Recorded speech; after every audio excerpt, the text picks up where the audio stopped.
need to balance the grid to provide, exactly as much supply as there is demand. And as demand changes, supply needs to instantly adjust. I don't expect wind and solar developers to be advocating for hydropower. They just want to build their megawatts, and then it's someone else's job to balance the grid. And so this is why hydropower needs to step up and tell its story. And we're the unsung hero of the grid.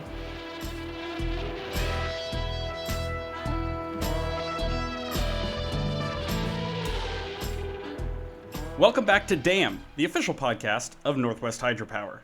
I'm your host, Austin Rohr, and I manage all things communications here at Northwest River Partners. Now, we may be the official podcast of Northwest Hydropower, but today we're going to the official organization of National Hydropower, the National Hydropower Association. And our guest is none other than Malcolm Woolf, president of NHA. Malcolm, thanks for joining us today. My pleasure. Happy to be here. So Malcolm, first, we try and give our audience kind of an idea of who our guests are and what they do. So could you maybe talk to me about what your path was to the current position you have with NHA? Sure. I'm a lawyer by training, spent a few years in private practice, but really got motivated by clean energy and sustainability. So I moved over to work at the Environmental Protection Agency and then Capitol Hill, and in and out of state government, including a stint as kind of the energy czar for Maryland Governor Martin O'Malley years ago.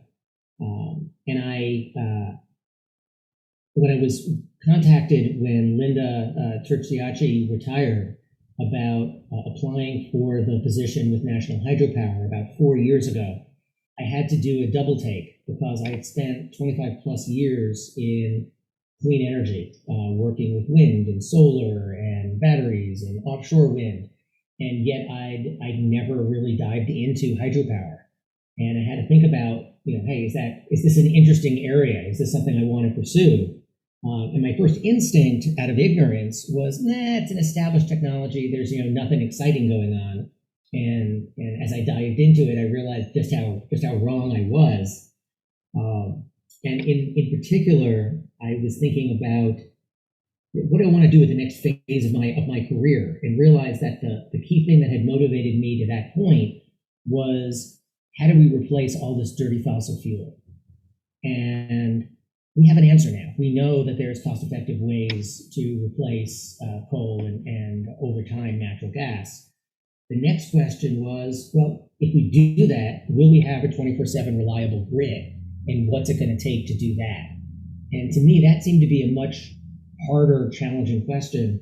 And I like the challenges. So I'm excited I made the move to NHA.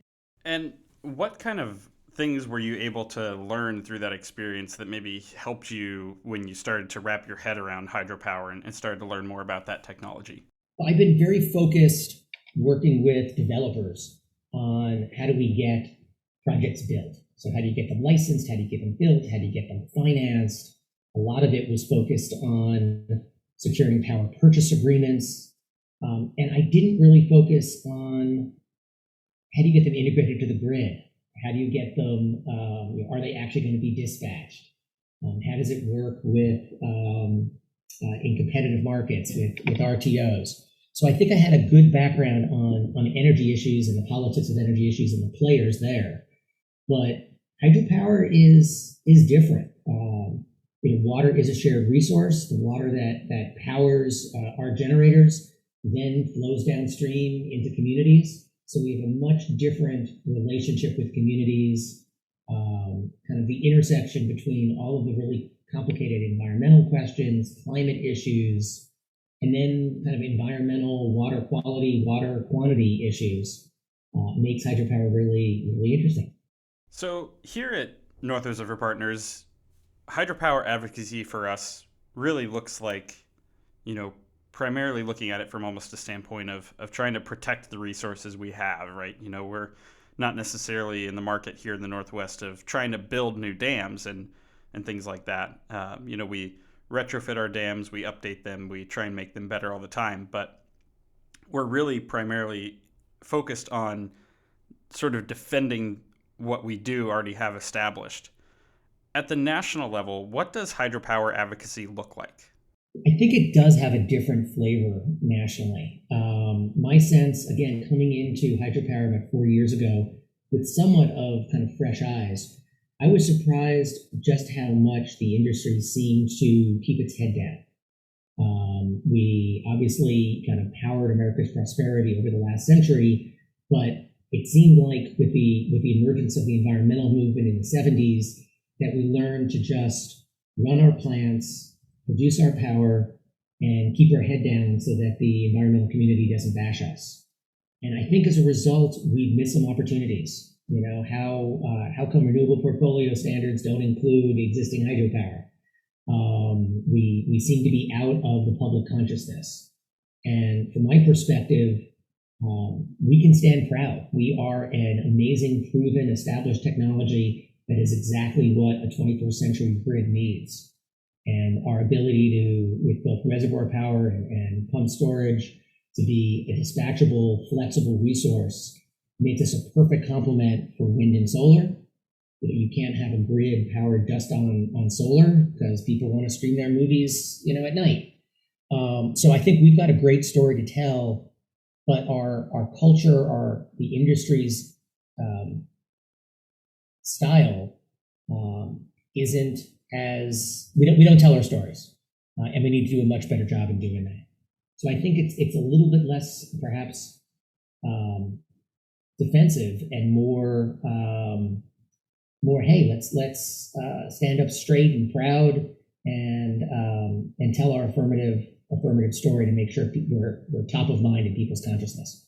Well, I certainly appreciate you coming on today to tell your story here on the podcast, because that's certainly something we're all about here as well, is trying to tell as many stories as possible when it comes to hydro. One of the things that comes to mind for me,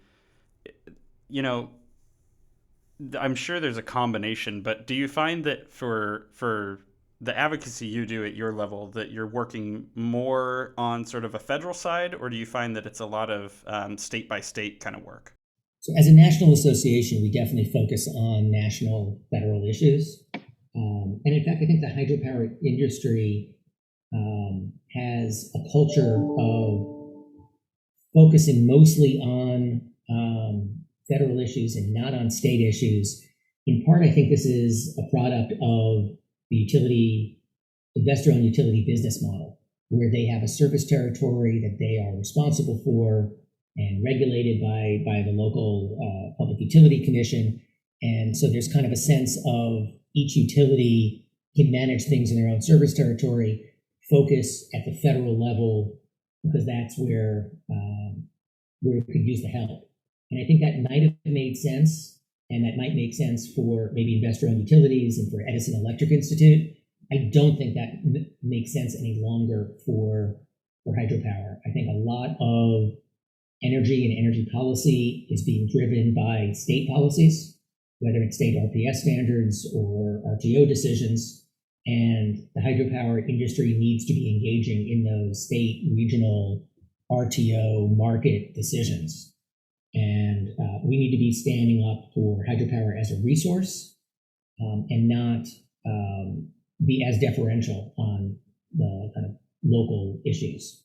So NHA's board has talked extensively about this. While we still focus predominantly on federal issues, we recognize that there are times when we need to engage on state and regional issues, particularly when they're of national significance. And so I'm sure we're going to come to the Snake River in a few minutes, but that is kind of first and foremost one of the regional issues that I think we now recognize is a national issue, and NHA is happy to get off the sidelines and start engaging them.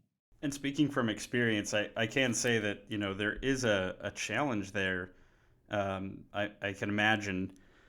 We try and emphasize that not all dams are alike, and even within one river system, within one sort of project, from one dam to the next, we understand that they may even appear similar, but they are not the same, right? Their power output's the same, maybe their fish passage is the same, geographically, their location, everything like that. I mean, you can't treat any two dams alike is kind of what we say.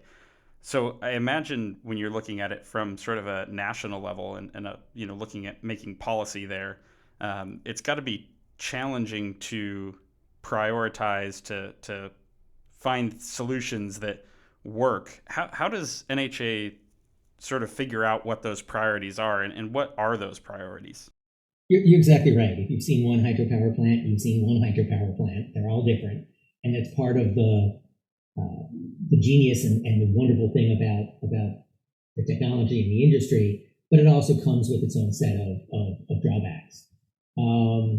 For a national association like NHA, we're looking for those issues that are really going to move the needle for the vast majority of our members. So it may not be everybody, but it's the issues that are really going to advance the ball. And as an association, I sometimes like to think of our value proposition in three buckets. One of which is advocacy, which we're focusing on today, and is my love. But NHA also has as a core value proposition the ability to connect. So we do lots of events around the country to connect the industry with policymakers, with each other, which is exciting. The other thing we provide are insights. So we try to share technical insights and policy insights and what's coming down the pike with our membership. So kind of advocate, connect, and inform are our three buckets of value proposition. And we look for those issues which can kind of help everybody. So on the advocacy side, which I think was your question, the two current priorities we're focusing on now are license reform, which is obviously a huge issue challenging both new hydropower as well as maintaining the existing fleet, and then getting parity in federal support in the tax code. The Inflation Reduction Act did a lot, but it still leaves the existing fleet at a competitive disadvantage versus most others. And to do that, I imagine, it requires some partnership. And I know you've formed some really strong partnerships with some of the regional organizations, including ourselves and our friends over at like the Northwest Hydroelectric Association. Do other regions around the country have similar groups you're able to partner with? I wish. There are some which are wonderful, but what you guys and what Brenna at Northwest Hydro Association have done is amazing. There's certainly other organizations in other regions. Just came back from MHUG, the Midwest Hydropower Users Group, and there's state-specific groups, particularly in New England, but there's no other region that has as strong and vibrant organizations as the Pacific Northwest. And in part, that's unique to the Pacific Northwest because of who you are, but also just the density and concentration of hydropower.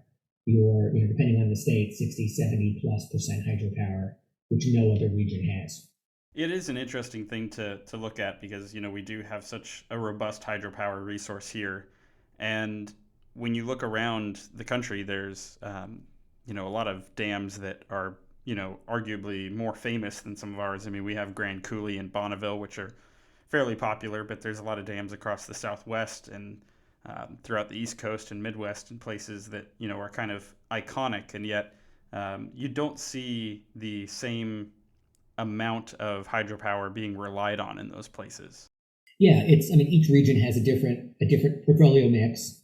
But it is interesting how in the public perception, so many people assume if there's a dam, then there's hydropower. They conflate the two. So if there's a dam failure, even a non-power dam failure somewhere in the country, hydropower gets a black eye because people don't recognize the difference between a dam and a hydropower facility. And as we, get into this conversation, I know we're going to talk a lot more about, some of the different policies and things like that. But as I understand it, that is one thing that you've been working on is trying to find ways to power a lot of these non-power dams that exist around around the country, because there are so many of them. Yeah, and that's was really kind of eye-opening to me when I was first exploring kind of moving into the sector, was realizing that there's 2,500 roughly power dams in this nation. Or actually, I'm sorry, I think there's 2,200 non-federal, and maybe it's more like closer to 3,000 across the country.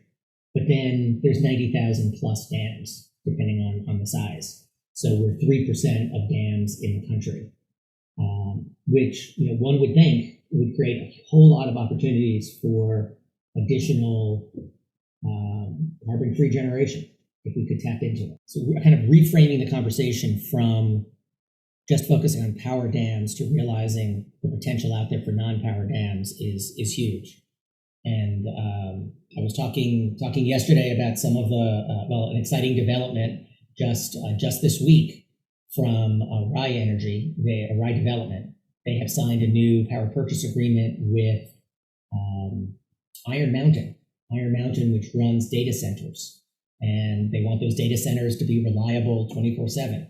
So they've now signed an agreement to buy all of the output from any non-power dam in the West Virginia, Pennsylvania region that Rye can develop. They've agreed to be an off-taker. So it's a wonderful step forward to get more non-power dams developed. I know Rye is taking a really creative approach of not just focusing on one project, but trying to build a portfolio of projects to power non-power dams. And most of these dams are owned by the Corps. And if the Corps isn't going to develop them, hey, let's leverage private capital, develop them, and get that carbon-free, flexible generation. And just to clarify for our audience that's listening, how would you describe these dams? I mean, are these primarily there for water storage? Are they there for irrigation? I mean, I assume there's a combination of all sorts, but is there kind of something that you see typically when you're looking at these that they tend to be there for a certain purpose other than power? Yeah, that's again one of the things that I was surprised when I joined the industry to learn is that most of these facilities and perhaps the ones in the Pacific Northwest are kind of the exceptions, but most of these facilities were built for some other purpose other than power. They were built because the town downstream kept flooding, or we needed water storage to have a secure water supply for the community. So there's, or for navigation is often what the Corps is charged with responsibility for managing. So you built these dams and diversions for one of those other purposes. Irrigation is another common one. And then to offset the cost, you add power to defray the costs of building and maintaining the facility. But what we're finding is when facilities do get to the end of their useful life and voluntarily decide it's no longer economic to maintain these facilities, the communities usually want to keep the dams. They were there for flood control, irrigation, recreation, water storage, and even if they're not producing power, the communities want to keep them. So it's I think it's a common misnomer when people think of dams, they think of a power dam, when these really are almost always multi-purpose facilities. I think the Hoover Dam may be one of the exceptions, which unfortunately is in the public consciousness. Right. And so, one of the really great things that I've been able to be a part of is to come to some of your events and come to the conferences and things like that. And I've gotten to participate the one you had in Georgia 2 years ago, and then the one in Sacramento last year. And as part of being at those events, I've gotten to sit in and listen to some of the discussions, the panels around NHA's Uncommon Dialogue. And one of the things that I've learned from listening to that is, there's an effort to not only look at opportunities to bring hydropower to a lot of these non-powered dams, but to also look at some of the ones and say, okay, if these truly aren't productive, if they aren't for the common good, then maybe there's opportunities to breach them. And while we're, definitely on the side of keeping as many and all of our productive dams as possible, we do recognize that there's, something that you're working towards there. And so I wanted to ask you, what is Uncommon Dialogue, and how are you breaking new ground for hydropower development through this program? Thanks for that question. I think it's a really exciting conversation we're having and collaboration that we're having with the environmental community, dam safety, state officials, tribal representatives. We can't just talk to ourselves. We need to better understand what are the broader community's needs, expectations. It's been a multi-year process. I think we're going on 4+ years that this started, and we've slowly been able to understand what their concerns are, and that we've to some extent been talking past each other in lots of ways. So I think through a kind of mutual education, we're slowly building some trust at the federal level between kind of the national groups, which then we found areas where we can collaborate. There are issues where we're going to disagree, and the Snake River maybe first among them. But there are other areas where we actually can collaborate and find areas where 1 + 1 = 3. And it's immediately paid dividends. By working together, we were able to get the issue of hydropower and dams and water management into the infrastructure bill. And collectively, we got $2.4 billion to address what we refer to as the 3 Rs. So let's retrofit all of the existing hydropower to maximize, and all the existing dams to maximize the carbon-free generation. Let's rehabilitate them if there's dam safety issues. And if they're no longer serving any productive purpose, let's remove non-power dams where the owner voluntarily wants to. So those kind of 3 Rs helped us get money in the infrastructure bill, and then helped us as well in the Inflation Reduction Act climate tax bill, get incentives for new generation. So I think this collaboration is working for both ways. We're finding areas where we can work together, and we're just being honest with each other on issues where we disagree. It's a really great thing because there is such a challenge there. We speak from personal experience, right? Finding that common ground and finding ways to partner is challenging, and yet it's so important to building solutions and really moving forward on these. I just had a guest on yesterday, and that episode will be out in the past for people that are listening to this one now. But my guest was Sean O'Brien. He's at the Washington Policy Center here in the Northwest, and one of the things he spoke to was this idea that you really don't see a lot of action and progress when it comes to being divided on things. You don't see policies move forward when you only have one side working towards it. But where you see the progress being made is when we're all kind of working in the same direction and trying to find solutions together. And so it seems like this uncommon dialogue is an opportunity to do exactly that, which is really valuable. I heard someone describe it slightly differently that I thought was interesting the other day. They said that we need less compromise and more creative problem solving. And I don't think we've thought about it that way in the uncommon dialogue, but I think that's what we're trying to do. We're not trying to say, well, you want 10 and I want 100, so let's find something in the middle. But rather, we're trying to find creative solutions that'll work for everybody, and slowly build trust and understand what each other's thinking about. So, for example, one example I recall vividly was I was talking in one of the early meetings about the licensing process and how industry needs certainty. And one of the environmentalists was very upset because they said, you're not supposed to be certain that you're going to get a license. If it's not a appropriate place, the license shouldn't be certain. And I realized we were talking past each other. I was talking about not the certainty that yes, we would always get a license, but rather the certainty of we know how long this is going to take till we get a decision. I don't know what the decision is going to be, but at least I could know, hey, if I go through the steps, it'll be 5.5 years, which is what the statute says it should be for a relicensing decision. And instead, we've got all sorts of facilities. I'm thinking of Hell's Canyon in Idaho, where their license expired in 2005, and they've been continuing to operate year after year after year while the licensing process continues. So just by talking to each other, we can realize, oh, when you say certainty, you mean something different than what I was hearing. That's been useful. Certainly. Certainly, I can see a case for that. Absolutely. In general, we do see a lot of conflict in public policy and the objectives that people are working towards. And at the same time, it does seem like there's more and more opportunities to kind of bridge those gaps, whether it's with policymakers or some of these organizations. And I think people are starting to understand just how large the challenge is as far as our goals in meeting decarbonization and meeting our energy needs here in the future. Do you think that the policymakers in particular are becoming more aware of how critical hydropower is to our overall resource portfolio?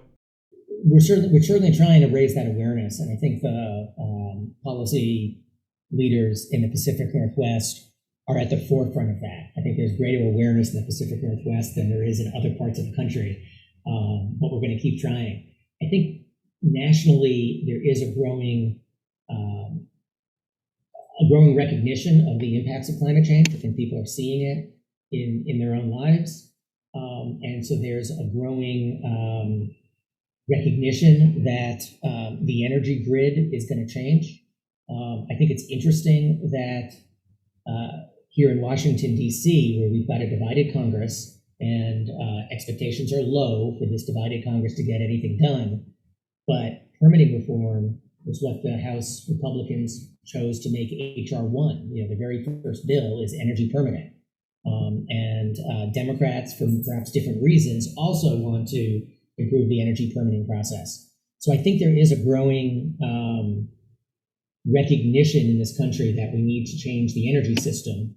And hydropower isn't at the tip of the spear. We're not what folks think of. Wind and solar and batteries are still the sexy items. But I think we're increasingly getting people to recognize that, hey, we want 24/7 reliable power, and you're not going to get that from, the wind doesn't always blow and the sun doesn't always shine. So I think we're slowly making strides, but I don't kid myself. Most people don't say wind, solar, and hydro. They think about wind and solar and batteries. Right, right. And that's something that I know here we work on really hard, but as a whole, it's a hard thing to communicate, and it's also I can understand it being a challenge when you look at it on a national level because as we talked about, there isn't as much hydropower being utilized in some areas, and so might not be seen as an immediate solution to some of those challenges. Uh, the National Hydropower. One example on that score that just shares the communication challenge. So nationally, hydropower provides about 6.5% of U.S. power generation. So obviously, it's an order of magnitude higher in the Pacific Northwest, but across the U.S., it's about 6.5%. But when you think about essential grid reliability services like Black Start, it's 40%.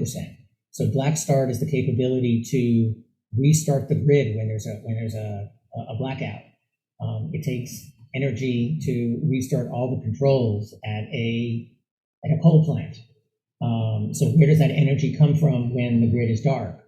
Well, for hydropower, you can lift a gate and those turbines will start spinning and create that initial power, which can then power up the grid. And that's exactly what happened in 2003 when the East Coast had a blackout all the way from Ohio to New York City. It was Black Start powered by hydropower that restarted the grid. But that is such a technical, nuanced story. So to talk about hydropower's disproportionate role in grid reliability, my own wife's eyes glaze. So it's a hard message to communicate. I could definitely understand that because it's such a challenge just to communicate how important hydropower is as far as being a firm generating resource as opposed to an intermittent resource, and trying to explain the differences there and the nuances involving how energy works with the grid and the need to balance and everything like that. I can only imagine the challenge in trying to explain the value of hydropower as it relates to that specific example. Yeah, but I think increasingly people are beginning to get it. It is complicated, but I think folks are they're seeing more outages. They're seeing more extreme weather events. They're thinking about this more. Um, I remember going to a green schools event when my kids were young, and I asked the elementary school kids, where does electricity come from? And they said, oh, don't be silly, you just flip the switch. That's where the power comes from flipping the switch. So, most folks don't think about the source of power, but I think we're now getting a greater level of sophistication among policymakers, not elementary school students, perhaps, of how we need that diversity and we need firm. So we're getting there. One step at a time. You mentioned this sort of interesting thing that's happening, which is that there's a lot of progress being made despite maybe the political environment right now. And one of those is the Inflation Reduction Act. And as I understand it, NHA had a huge role in sort of developing the hydropower support and the incentives that were written into that. Could you explain what some of those incentives are and how they're going to help hydropower owners across the nation? Sure, and I love being able to work with a broad team who's been working on this for years, and being a kind of face of hydropower in Washington D.C. Because there is so much going on across the country and so many people are involved. On the Inflation Reduction Act, we were able to achieve several of our longstanding priorities. One of which was parity with respect to new technologies. For decades now, we've had policy support for wind and solar, which is really nothing new. We've had policy support for fossil fuels for generations, whether it's in the form of tax credits or liability guarantees or indemnities. Kind of all of these energy sources have been benefited from federal support over the years, but somehow hydropower seems to be one of the few exceptions. So we've always been pushing for parity with new wind and solar, and we finally got that. They're moving the tax code to a technology neutral approach where any carbon-free resource will benefit from the same tax incentives. So great that we were able to get that. So if you're building a non-power dam or any new generation, you could get the same incentive per megawatt as wind and solar. Another challenge was that those incentives would be year by year. And if you're doing a multi-year development, you won't know if that incentive is going to be around when you actually start generating. So thrilled that we were able to get that incentive for 10 years. So now there's a pipeline. You've got some certainty that, if you build it now, the tax credit will still be there when you come online. The growing need for pumped storage I think is increasingly getting recognized, and we were able to work with a number of others to get an energy storage tax credit, a 30% investment tax credit as part of this bill as well. And that's really important for two reasons. Obviously, 30% off is a pretty big deal, but also because it helps level the playing field. We found that batteries were increasingly partnering with solar, and they were getting the tax credit that solar had for the whole project. So pumped storage was at a competitive disadvantage because we couldn't compete with subsidized batteries and solar. And now that everything's getting the same 30% ITC, it's gonna help those projects pencil out. So those are a few of the things that are in the Inflation Reduction Act that I'm really proud of.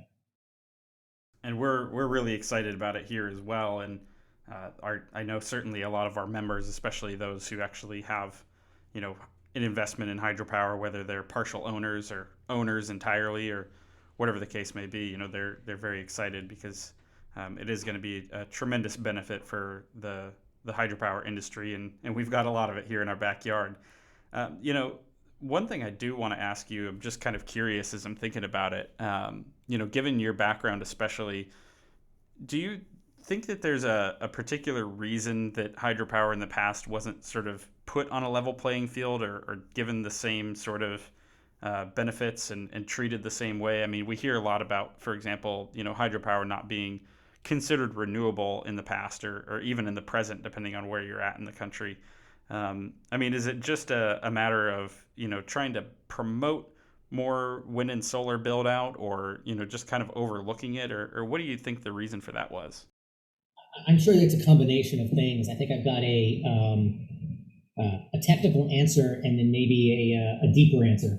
I think from a technical perspective, the goal of the renewable portfolio standards, and I say this as somebody who spent a fair chunk of his career writing these standards. I helped get this enacted in Maryland. I worked on federal renewable portfolio standards. The goal was really to support the nascent wind and solar industry, to try to show that there's an alternative to fossil fuels.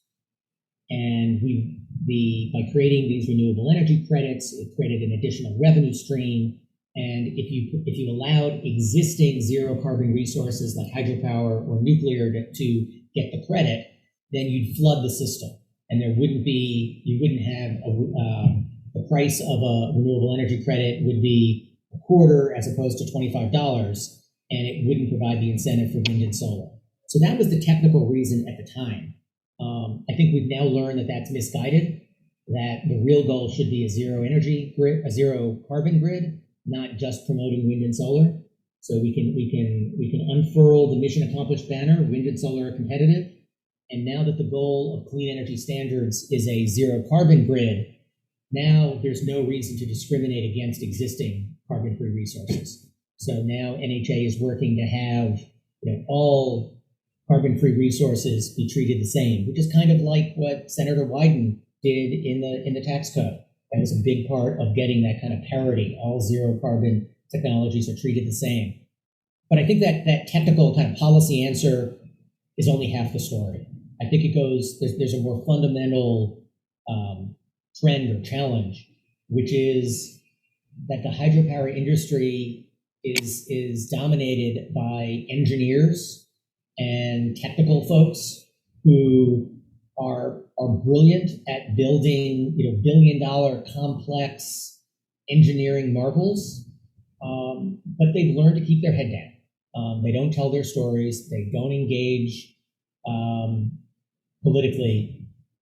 Certainly the partnerships, which are so critical to political success. But the clean energy industry has a deep partnership with the environmental community. The hydropower industry kept its head down. And so I think we missed some opportunities on how you define renewable power, for example, in the 90s. And by any definition, there is such a thing called the water cycle. And water power is renewable. In fact, we're the world's first renewable resource. So that's not a question of state policy. That's a question of physics and science. But the fact that we even have to have that conversation just shows how far outside of the mainstream energy policy conversation we let ourselves be. So that's a big part of what NHA is trying to do is elbow our way back to the table and get folks to value the attributes that we bring to the grid. The funny thing, I think, as I've heard it described, hydropower is in some ways the first form of solar power, in the sense that the water cycle is driven by the sun. The evaporation doesn't take place without the solar energy. Yeah. I heard it on I think it was a clip from a Joe Rogan podcast with Neil deGrasse Tyson, and that's how he was describing hydropower. And then at some point we kind of slid that into some of our communications, and I know a few people reached out to us and they took kind of offense to it. They were like, "What in the world do you mean hydropower is the first form of solar power?" Well, it's like, actually it does, when you break down how the water cycle works, it's like solar, or the sun is integral to making that process work, right? Which is kind of the very essence of renewable power, as opposed to fossil fuels. So it makes perfect sense to me. Right. If I could go back just for half a moment, I shared a little bit about what's in the Inflation Reduction Act. I'd love just to share a little bit about what's not in the Inflation Reduction Act. Oh yeah, please. Because it is really important. I'm thrilled that we got parity for new generation, either non-power dams or increasing the output from the existing fleet. I'm thrilled that we got the 10-year certainty and the energy storage, pump storage tax credit. But what we didn't get is anything to support the existing carbon-free fleet. And that was a real shame. We actually did get it included by Senator Wyden when he put together, as chair of the Senate Finance Committee, his energy package. We weren't in there initially because it was a new idea, but we worked it in Capitol Hill. Senator Wyden was supportive. Senator Cantwell was championing this, and we got included in what was then called the Build Back Better bill. But as it evolved in the legislative process from the Build Back Better bill into what became the Inflation Reduction Act, we got taken out. So there was support in there for the existing fleet, specifically if you're making dam safety investments or environmental improvements. Those were our big dollar items that often give asset owners pause when they're deciding, should I relicense a facility or not? Well, if I'm going to have to spend $50 million updating the spillway, it may not be worth it. So a 30% investment tax credit to encourage dam safety investments and environmental investments is something we've been pushing for. We've gotten support from the Uncommon Dialogue Coalition on this. So American Rivers and a number of the other groups and the dam safety organizations have endorsed this kind of tax credit for essentially the 3 R's. The retrofits, the rehabilitation for dam safety, and environmental improvements. So we hoped we were going to be part of that package. Ultimately, literally the day it went to the floor of the Senate, we fell short, and so we're still trying to get that included. Because what that means now is if you've got looking at relicensing a 100 megawatt hydropower facility, if you build a new 100 megawatt solar array, you're going to get a big tax credit. But if you invest in upgrading the spillway or the fish passage or other attributes of a 100 megawatt hydro facility, you don't get anything. So ironically, for all the benefits of the Inflation Reduction Act, it puts existing hydropower at a competitive disadvantage, because essentially all forms of renewables get incentives. Even existing carbon-free nuclear got $30 billion in incentives, but existing carbon-free hydropower didn't get anything. So Senator Cantwell is continuing to champion this issue. She's wonderful. She's working with Senator Murkowski from Alaska. We've gotten Senator Murkowski's counterpart, Senator Sullivan, to embrace this effort, Senator Stabenow from Michigan. So we've got a good bipartisan team, 2 Democrats, 2 Republicans, who are pushing to fix that gap and provide support for the infrastructure and environmental improvements that are needed so that existing hydropower isn't at a competitive disadvantage. And we're certainly excited about the prospects of that, and we're thankful for the representation that hydropower is getting on a bipartisan level in both the Congress and the Senate. What do you see as the prospects for those passing this year for both of those bills? Yeah, for the federal support for existing hydropower that I just mentioned,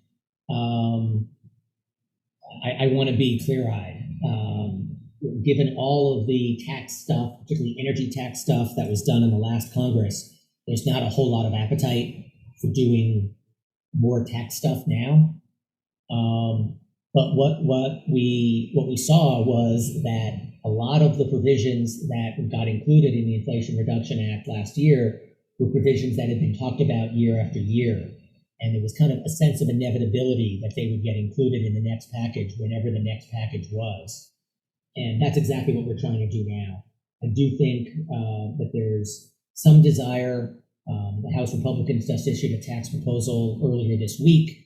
So there's some desire to adjust the tax code during this Congress. And I'm hoping that when Congress does that, that we're able to include this provision. It was talked about and kind of socialized. People understand the concept. We had the Congressional Budget Office do a score of how much this would cost, and the cost is pretty nominal, kind of a rounding error in Washington terms. So I think that addressed a lot of the concerns of, oh, is this going to bankrupt the country? And the score came back very modest. So I'm cautiously optimistic that the next time there's a tax vehicle that will be able to get included, but I don't know when that is. I'm more optimistic about the timing of license reform, and that's kind of our other big issue. And as I mentioned earlier, that seems to have gotten the attention of both sides of the aisle, and they're trying to do something this Congress. So we're certainly pushing to make sure that hydropower reform is included in any more general energy permitting reform that this Congress does.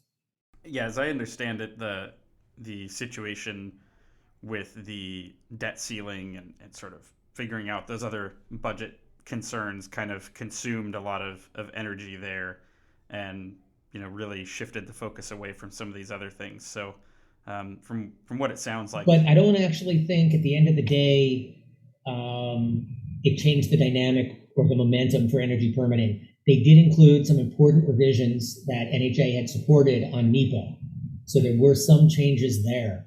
But by and large, and then there was kind of a special deal for the pipeline running through West Virginia, which had been promised to Senator Manchin years earlier.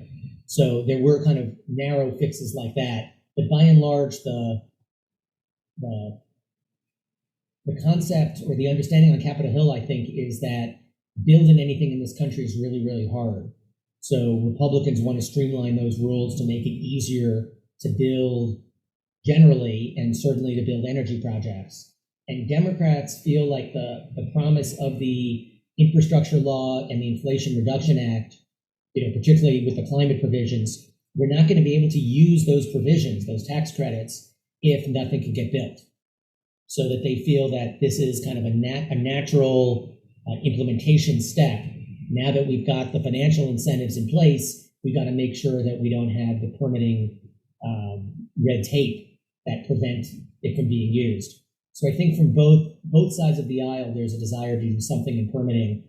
And the debt ceiling crisis is now behind us, and we could focus on the more substantive energy permitting reform. Well, that makes perfect sense, and it sounds like there's also a really great opportunity there. It's not always common that you can get kind of everybody, even if they're coming from a different place. It sounds like everybody kind of working in the same direction with regards to some of this stuff. So I don't want to overstate it. But, what the Republicans want and what the Democrats want are very different things. But at least now they're talking about the same topic. So Senator Manchin has said he wants to move a bill through the Senate by this August, before the August recess. So that's less than 2 months. So it's going to be interesting to see if he can pull together a compromise bill, or maybe it's the creative new problem-solving bill that has enough in there to keep both sides of the aisle engaged and move and take advantage of the momentum that I think they have. Oh, that's great. That's great. As far as that sort of thing goes, we've talked a lot about the reform, the incentives. Are there other policies that you're looking at right now, maybe on the horizon, even beyond this, that you'd like to see us hopefully accomplish? Yeah, I before we go any further, I should absolutely, I mentioned the leadership of Senator Cantwell on the federal support, trying to get support for the existing hydropower fleet. She is also leading the effort with Senator Daines on on license reform. And we've worked with that Uncommon Dialogue Coalition and gotten a partnership on a bill there. In the House side, again from the Pacific Northwest, Kathy McMorris-Rodgers from Washington State just this week introduced her license reform package, which NHA supports. So it's exciting that we've got kind of serious bills, a bipartisan bill in the Senate, and Kathy McMorris-Rodgers is the current chair of the Energy Committee, which has jurisdiction over this issue. So when the chair introduces a bill, that bill usually gets enacted. So it's exciting that we've got serious efforts on in both chambers, and we're keeping our fingers crossed. those are the two big policy issues that we're working on right now, kind of the federal tax support for the existing fleet, and license reform. If we can get those two obstacles removed, I think the industry is really well positioned for success in the coming decades. So one thing I wanted to touch on as well, something you mentioned earlier on, was rye development, and you also spoke to a little bit about pump storage as a whole being a valuable tool. We've had Eric Steinley from Rye Development on here in the past, and he really spoke a lot about how pump storage works, what they're focusing on in terms of those projects, everything like that. But could you just give the audience here a quick rundown of kind of what pump storage hydro projects are and what your anticipation is as far as their build out across the nation and how they'll be implemented? Yeah, I'm a big pump storage booster. Not surprisingly, it's a proven technology. That's exactly what the modern grid needs. I am a lawyer by training, not an engineer. So my very simplistic explanation is you've got two water bodies, two reservoirs, and you can release the water from the upper reservoir and turn those turbines and generate electricity. And then when there's excess power on the grid, you can pump the water back up from the lower reservoir and do it all over again. So the beauty about pump storage is that it provides a long duration, 8-hour plus energy storage, which originally was important in the 1950s and 60s when this country was building a lot of nuclear power plants. And I found it fascinating to learn that often kind of the fleet, I think of 22 pump storage facilities that we have operating in this country, many of them were built to take the load, not to generate power, but to consume energy when the nuclear plant was producing more than the grid needed. So when these plants were built in the 50s and 60s, nuclear plants can't cycle on and off very easily. So at night, when the nuclear plants were creating more power than needed, you could absorb that excess power by pumping the water up to a pump storage facility and then release it during the day when everyone goes to their offices and produces and needs power.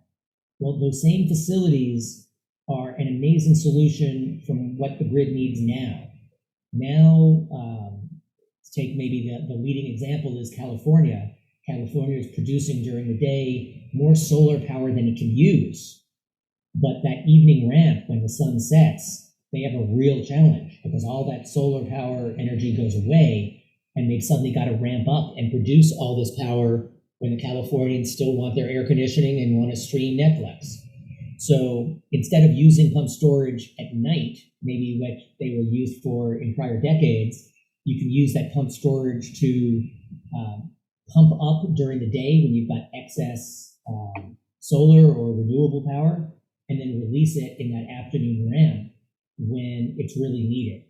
And I think what's slowly occurring is people are beginning to recognize that it's not just replacing the existing fossil generation gigawatt by gigawatt, that the attributes of those gigawatts matter. Time matters, and kind of where and when matters. And as amazing as wind and solar are, they're not dispatchable. They produce when the sun is shining and the wind is blowing. And as we move to a grid that's increasingly powered by these variable resources, you need something to firm it up. And there was a recent International Energy Administration Agency, IEA, International Energy Administration report that said that currently it's natural gas and hydropower that across the globe are being used to provide this firming resource. But as the grid continues to evolve and the natural gas over decades evolves away, then the key constraint to 100% clean energy grid is how much flexible hydropower you have. And I think that story still needs to be told. It may be obvious to those of us in the industry, but I don't think it's widely appreciated that the constraint on how fast and how far we're going to be able to decarbonize the grid is really the amount of long duration energy storage we're going to be able to have. And that's right now is pump storage and hydropower, or reservoir hydropower. Well, speaking to that a bit further, it's something that we do try and emphasize as much as possible here at River Partners and our own messaging. But could you maybe explain, kind of a high level, why is it that we need that storage and that firm generation? I mean, what is the necessity behind sort of having these things available to us as we build out more intermittent resources? Sure. And again, I'm not the engineer, but my simplistic understanding, maybe the way to describe this is to compare it to a store, maybe the Gap. The Gap can order sweaters and jeans, and if they don't sell as many in 1 week, they can stay on the shelf and they can sell them the next week. The grid needs to be balanced, minute by minute. You need to balance supply and demand. So when there's a heat wave and everyone's air conditioners cycle on, all of a sudden there's a surge in electricity demand, and you need to provide more generation fairly immediately. And that's one of the great resources that hydropower can provide is we can generate in seconds, whereas some other resources take minutes or take I think for a nuclear plant, it can take 20, 30 minutes or more. I'm going to get myself in trouble speaking beyond my expertise. It can take a long time to get up to speed, but hydropower can be much more responsive immediately. So to apply it to the grid today, if we're getting a ton of power from wind and solar, and then a big cloud bank goes across the Central Valley of California, all that solar stops producing as much, and suddenly you need more generation. Another example happened a couple of years ago in New England. I think one of the nuclear plants tripped off, and suddenly you lost gigawatts of generation. But Northfield Mountain, that First Light runs, their pump storage facility, was able to instantly jump in, start producing power so that the lights in Boston barely flickered. So that kind of being able to firm up the grid, whether it's from a renewable resource or from a fossil fuel, that flexibility that pump storage and reservoir hydropower provides is incredible. And I think it's increasingly getting recognized as important, but what hasn't happened is we haven't changed the rules yet. We're not paying for it. So when Northfield Mountain kept the lights on in Boston, it got paid for the megawatt that it produced, or the megawatts that it produced, but it didn't get paid for the flexibility. And so we're not getting adequately compensated for the value we're providing to the grid. And that's a real structural challenge for the industry. Oh, that's a great point. And, there's definitely an unrecognized value there. One other thing that I wanted to ask you, and I appreciate your take on it. As you mentioned, you're not an engineer and everything, but I think in some ways that's advantageous for the conversation we're having today, because there are so many people out there that aren't going to have an engineer's level of understanding of the topic either. When you mentioned the examples of solar and nuclear, which by the way I thought was fascinating, that you kind of have an inverse problem as far as when there's a surplus in power, overnight versus during the day. But some people might listen to that and go, well, gosh, if we have a surplus of power, isn't that a great thing, right? We have more energy. But as you mentioned, in addition to obviously, how much you can store that energy, there's also a need to balance that and to make sure that you don't have too much. Could you just quickly touch on, why that is that we can't have too much energy going onto our grid at one time? If you've got too much energy going on the grid, you fry the grid. It's more than it's physics. There's only so much power that could get pumped through the transmission wires before they can't handle it, and so it creates safety hazards, and the grid doesn't operate. So that's kind of the central challenge of the grid, and why I think it got called one of the engineering marvels of the last century, was because you need to balance the grid kind of minute by minute to provide exactly as much supply as there is demand, and as demand changes, then supply needs to instantly adjust. You can't store it on a shelf for weeks. And that's where batteries are going to be really helpful. I think I am a fan of batteries. I think they have a great role to play. But right now, they're cost effective for a couple of hours of energy storage. Maybe 3, maybe 4, but that's really the maximum. And so the idea that we can power the grid exclusively with wind and solar with just batteries firming it out, I think ignores the need for long duration, 8-hour plus storage that often we're going to need. So that's, I was heartened, for example, when I saw my friend Jason Gourmet, who just took over as the head of the American Clean Power Association, which really represents wind and solar developers. He was asked at a hearing last week about hydropower, and he said we're the unsung hero of the grid because we are firming up the resources that his members provide, and you can't. And he recognizes that, but I don't expect wind and solar developers to be advocating for hydropower. They just want to build their megawatts, and then it's someone else's job to balance the grid. And so this is why hydropower needs to step up and tell its story. I couldn't agree with you more. We're talking a lot about alternative energies here at the podcast, and it's kind of the subject we've transitioned to here on this one as well.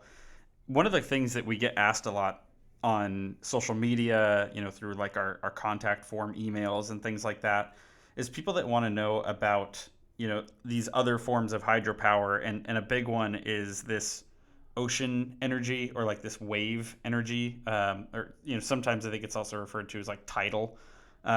It's an area that we don't have a lot of expertise in, but do you have any idea from your end of things how far away we are from any sort of actual viability of these projects being implemented?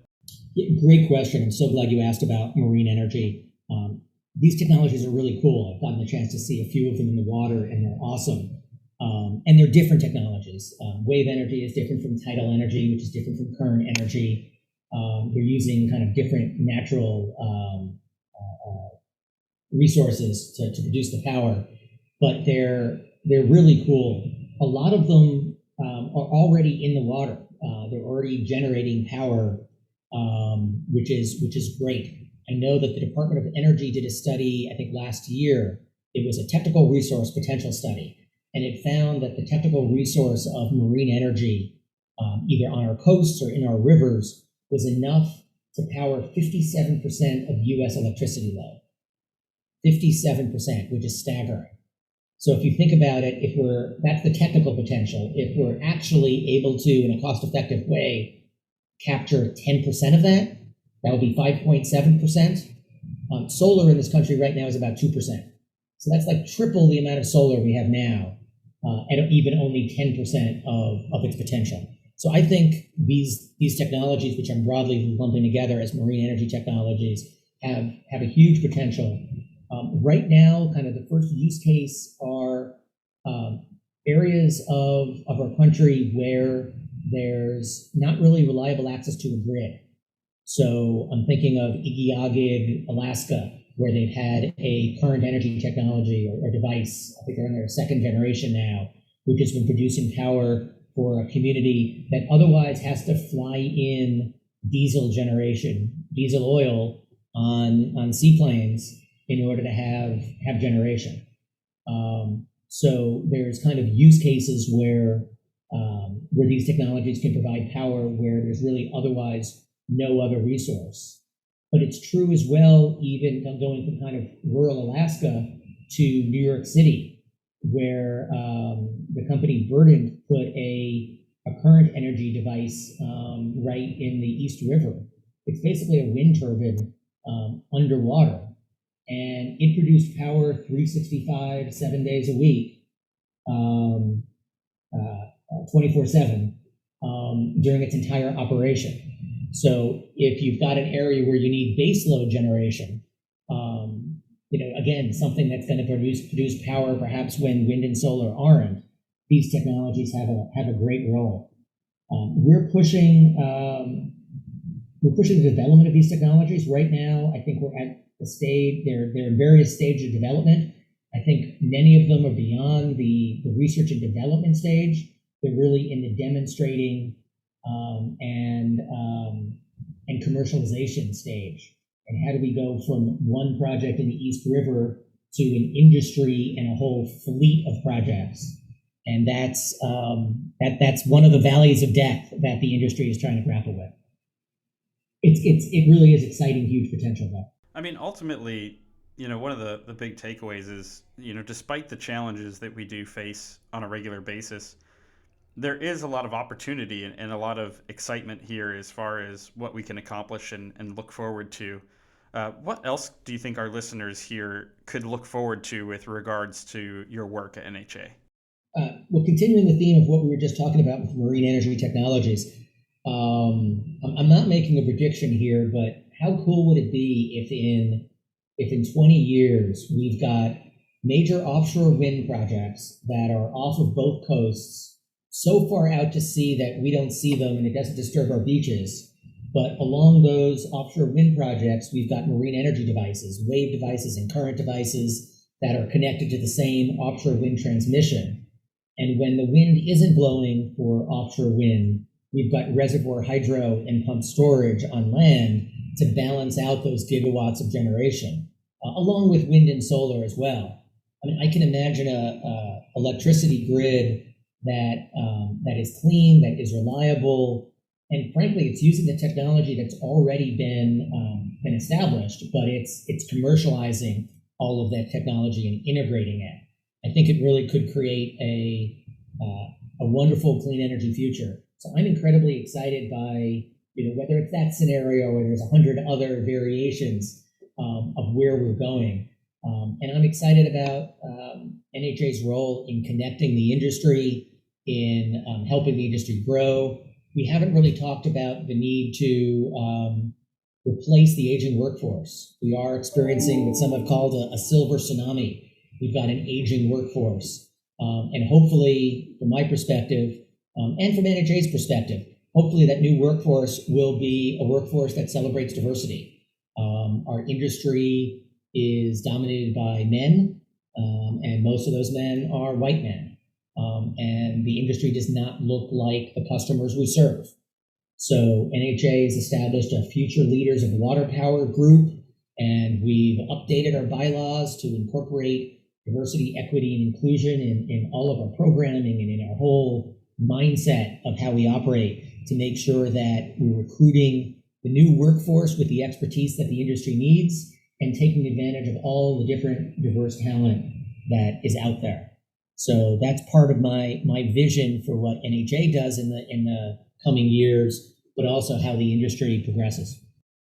Well, and that's something that I did want to give NHA a shout out and your event Clean Currents, which I touched on a little bit earlier in the podcast, which is really the premier hydropower and sort of water power event in the nation, which also is a bit of an industry thing, right? But I was also going to ask you how the listeners here of the podcast can get involved in some of the things that you're working on and really get involved in being hydropower advocates and helping the resource advance. It sounds like kind of the answer to both of those is, hey, if you want to go to some of these events and you want to be a part of what NHA does, maybe this is the workforce to be looking into for anyone out there who's searching for a career. Yeah, so let me give you a few different answers. The industry has roughly 68,000 people in the hydropower industry. In terms of those number that are active within NHA, we're reaching only a small portion. So I think 85% of the generation in this country are generated by companies that are part of the national hydropower industry. So if you're listening to this and you're somebody who's in the hydropower industry but never heard of NHA or never been involved, check us out. The odds are that your company's already a member and that you can engage with us and take advantage of our technical trainings, our events, all that we offer. Your company's probably already a member and you can take advantage of it at no cost. If you're interested in engaging with us, we also have individual memberships that are reasonably priced because we want to get everybody as engaged as possible. We do the big event every year, Clean Currents. We're meeting in Cincinnati in October of this year, but we're coming to Portland next year, Portland, Oregon. We're coming to the Pacific Northwest in 2024. So you can kind of book that as an early date on your calendar. And we do events around the country. We've got a regional meeting in August in Alaska. We've got another in December in California. We partner a lot with the Northwest Hydro Association and the great work that Brenna and everyone there does. So we love all the engagement we can get. Well, I did a little bit of quick math here too, and based on what you said, if the industry is roughly made up of 68,000 individuals or so, and the energy source, hydropower itself is somewhere around, I think you said 6.5%, somewhere in there. It's like that chunk of our energy in terms of the nation is being upheld by a tiny percentage. I mean, far less than 1% of the total population. So we could use all the people on board we can get, it sounds like. Yeah, I'd never thought to think about it that way, but that's fascinating. Yeah, it's amazing. I'm stunned when I go to these hydropower facilities at how few people there are. Obviously they're massive engineering marvels, but once they're built, it's not. You don't need a massive fleet to operate and maintain them, which is amazing. I also love the phrase that I heard Herbie Johnson from Southern Company use, that these facilities are forever assets. I've toured facilities that have been around for over 100 years. Thomas Edison was involved in designing them. They're amazing assets, and they're still cost effective producing power now. And in fact, kind of communities have grown up around the hydropower, that because they needed the flood control or the water storage, they built a reservoir, and to offset the cost of the reservoir, they built the hydropower facility. And now that reservoir is the source of summer homes and ecotourism, and the towns have grown up around it. It's amazing. Kind of, you don't see that with other technologies. When I worked in wind and solar, it was a source of megawatts, but not really kind of a central part of the community. And these forever assets are part of what I love about hydropower. No, that is a really good point. We're winding down on time here, and I really appreciate you coming on today and making the time to make this happen. I know you got a lot going on there and everything like that. The last thing that we always do here on the podcast is something a little bit kind of off script and a little bit on the spot, which is to ask all of our guests for a piece of life advice. And the reason I do that is I try and kind of give our audience the opportunity to get to know the guests personally a bit on a better level, and really understand the human side of what we're talking about. So much of the policy, the understanding of the technology, everything like that. It's easy to get really deep in the weeds and forget that ultimately, we are all people here, 2 of 68,000 from the sounds of it.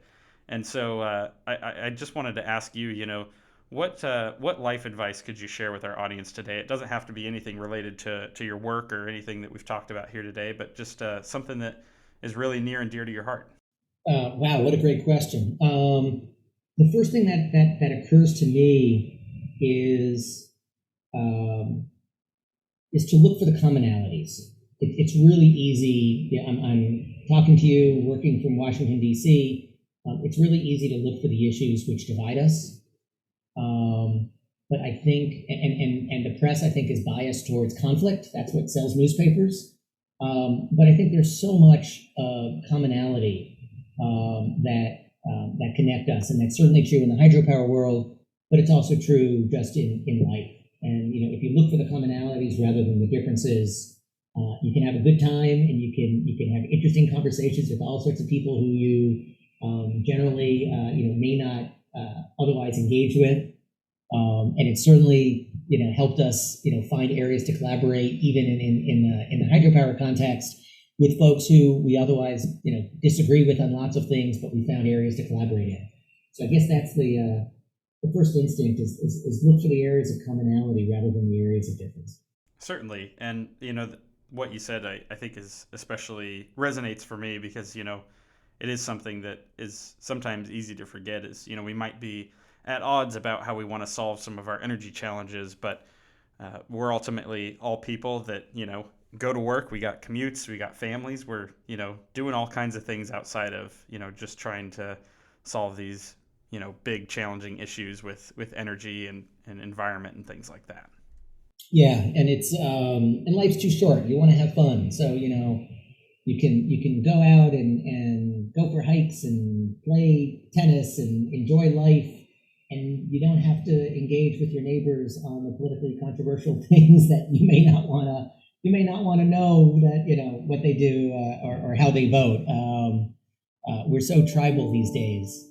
I consider myself a moderate, and much more interested in how can we collaborate and find common areas and get things done rather than look for areas where we disagree. Absolutely, and I think that from what I can tell that attitude has definitely led NHA towards where you guys are today, and we really appreciate the work that you guys have done, and I also really appreciate you making the time to come on today. Thank you for that. Literally my pleasure. Love the partnership with you guys, and look forward to continuing in the years ahead. Absolutely. Well, I'm sure we'll be in touch, and look forward to Clean Currents coming up this October. Look forward to seeing you there. It's hard to follow that one up with a good outro. Malcolm is just on point with everything. Needless to say, there's a reason he's able to lead an organization like the National Hydropower Association. What I will say is that for our listeners who've kept up with every episode of the podcast, we've gained some really great insight into hydropower beyond our region between today and the last one we did with Nick Dominguez from Lassen. Be it our neighbors just to the south or those on the opposite coast, we can learn a lot from comparing and contrasting their hydropower with our own. For me personally, this has all really reinforced the notion that Northwest hydropower is valuable. It's indispensable. And it really is the leader for the United States when it comes to hydro. I know we say all of this a lot, but I would argue that we've all been kind of desensitized to such strong statements as a result of marketing that constantly exaggerates and inflates everything. I know this episode is going to drop in the heat of summer, but do you remember that scene from Elf with the world's best cup of coffee? My point in bringing that up is simply saying how great our hydropower is here only goes so far. Whether it was the past 2 episodes we've done or any of the others prior to that, I hope that DAM is making a compelling case for you as to why our hydropower is so great. I know that that's really what it's done for me. Okay, you've heard enough of what I think and my movie references, so now it's time to hear what you think. Let me know what you learned from today's episode, what you'd like to hear on future episodes, what you think of the podcast in general, or what your favorite Christmas movie is, by going to the brand new nwriverpartners.org website and using our contact form. You can also email us directly at info@nwriverpartners.org. Now, keep those fingers tapping away by writing up a review on your favorite listening platform. Your positive reviews keep the podcast going and growing, and I sincerely thank you. You can also simply rate the podcast if you'd rather not do the writing, and while you're there, make sure you're subscribed and you've turned on notifications for new episodes, which arrive every other Friday. As a final reminder, you can always visit us at NW River Partners on Facebook, YouTube, Instagram, Twitter, and LinkedIn to see what we're up to on the socials. And with that, I've got nothing else for you. So until next time, see ya!